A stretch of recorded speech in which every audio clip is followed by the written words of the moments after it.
जब भी कोई चीज़ मसलन कबाब वगैरह फ्राई करें तो तेल डालने से पहले फ्राइंग पैन गरम कर लें और फिर तेल डालकर फ़ौरन ही इसमें कबाब डाल दें। इस तरह वो पैंदे से नहीं चिपकेंगे।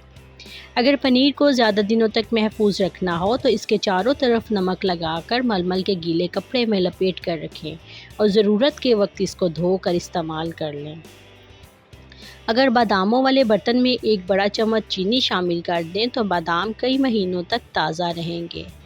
सब्जियां काटते वक्त अक्सर उंगलियों पर काले दाग पड़ जाते हैं। आलू काटकर इन पर गुड़ या सफ़ेद सिरका मलने से दाग दूर हो जाते हैं। हाथों से लहसुन की बू दूर करने के लिए हाथ बहते पानी के नीचे रखकर इन पर स्टील का चम्मच रगड़ें। बदबू दूर हो जाएगी और इसके बाद साबुन से अच्छी तरह हाथ धो लें।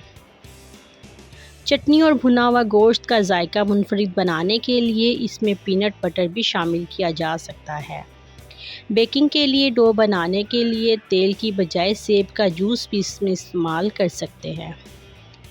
अक्सर सफ़ेद या काले चने देर तक पकाने के बावजूद अच्छी तरह नरम नहीं होते।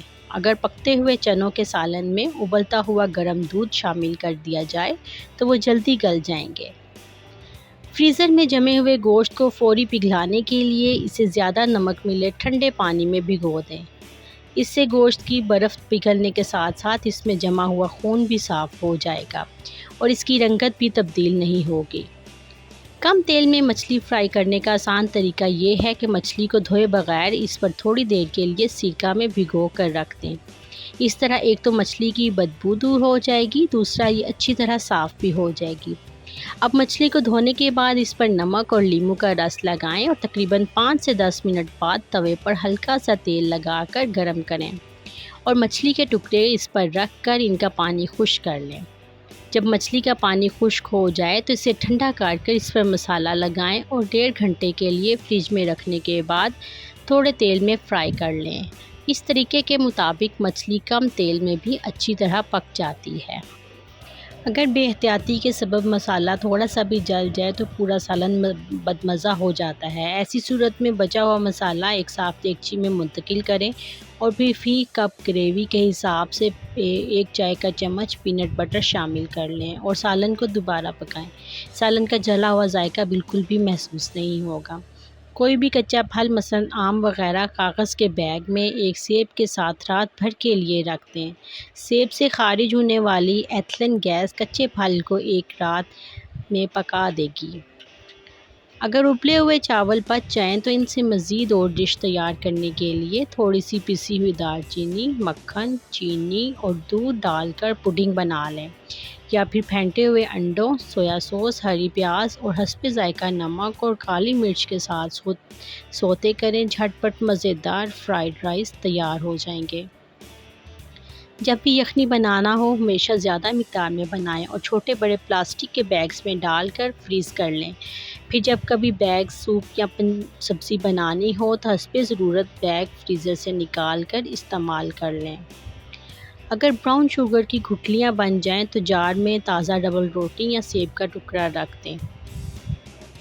गुठलियाँ नहीं बनेंगी। वैसे ब्राउन शुगर का जारा अगर फ्रीज में रख दिया जाए तो इससे भी गुठलियाँ नहीं बनती। सूप बनाते वक्त अगर पैन में बर्फ़ के चंद डालियाँ डाल दें तो तमाम चिकनाई इकट्ठी होकर सूप के ऊपर आ जाएगी। इस तरह आप आसानी चम्मच से तमाम चिकनाई बाहर निकाल सकेंगे। मटन या बीफ जल्दी गलाने के लिए इसे पकाने से कम 2 घंटे पहले सिरके, लेमन जूस, अनानास जूस, टमाटर या पपीते में मैरिनेट ज़रूर करें। खालिस शहद कुदरत का ऐसा अतिया है जो कभी ख़राब नहीं होता। अगर आपको शहद की रंगत कुछ धुंधली सी या बदली हुई महसूस हो तो इसे 30 सेकंड के लिए माइक्रोवेव ओवन में गर्म कर लें और फिर वो फिर से शफाफ हो जाएगा। मेहनत से बनाए गए सूप में अगर नमक ज़्यादा हो जाए तो इसमें कच्चे आलू या सेब का टुकड़ा डालकर 10 मिनट तक हल्की आंच पर पकाएं। नमक का असर खासा कम हो जाएगा। बाद में वो टुकड़ा सूप से निकाल दें। इसके अलावा अगर 1 खाने का चम्मच चीनी भी सूप में शामिल कर लें, पका लें तो नमक की कड़वाहट दूर हो जाएगी। नरम सुर्ख मूली, गाजर या स्लेरी पड़ जाएं तो इन्हें शीशे के प्याले में कच्चे आलू के साथ रखें और प्याले साफ़ बर्फ़ के ठंडे पानी से भर दें। देखते ही देखते सब्ज़ियाँ ताज़ा और क्रंची हो जाएंगी।